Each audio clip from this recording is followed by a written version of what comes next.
The impact a Cape fur seal must sustain from a white shark hitting it at force from a depth of 25 to 30 meters, it's probably comparable to the impact of what a human would experience in a car crash. The sudden acceleration that a body endures in a car crash is measured in G-force. On takeoff, fighter pilots may experience 3 to 4 Gs, meaning their body instantly becomes 3 to 4 times heavier. A seal undergoes quite a substantial amount of G-force when it's impacted by the predation of a white shark. We're not really sure, in terms of Gs, what a Cape fur seal can tolerate. We don't know the limit that's involved with a fatal blow.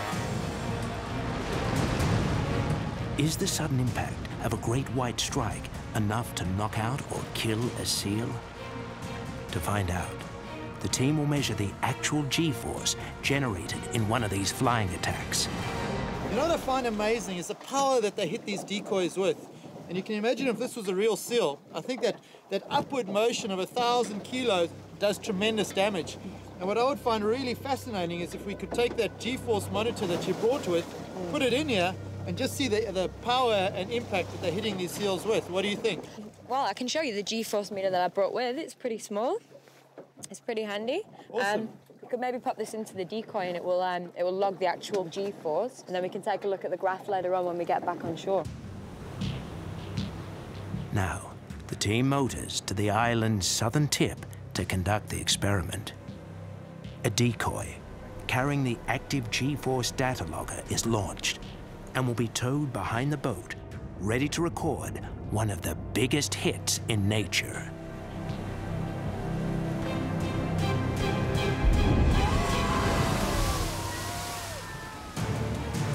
The attack was spectacular.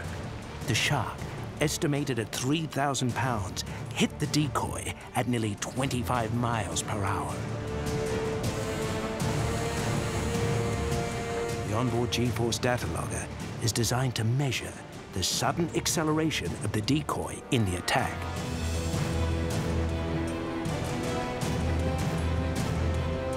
No one knows what a seal can withstand, but a sudden impact of 50 Gs is almost always fatal to humans. Sustained G-force, lasting more than a few seconds, is even more deadly. Anything above 15 Gs can kill. Now, the data logger will be retrieved and brought back to the harbor, where the results will be examined by Alison and Chris. Let's put the data logger in and see what we get. Oh my grief! Look at this. If I'm reading this correctly, that's 29 Gs. It's almost a death blow without even biting it. 29 Gs. I wonder what immediate effects the seal feels from a G-force that high.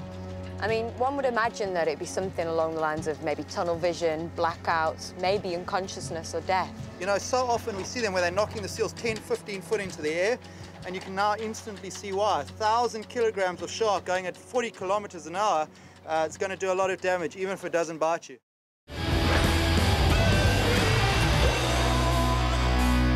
25th anniversary of Shark Week starts Sunday, August 12th at 9, only on Discovery.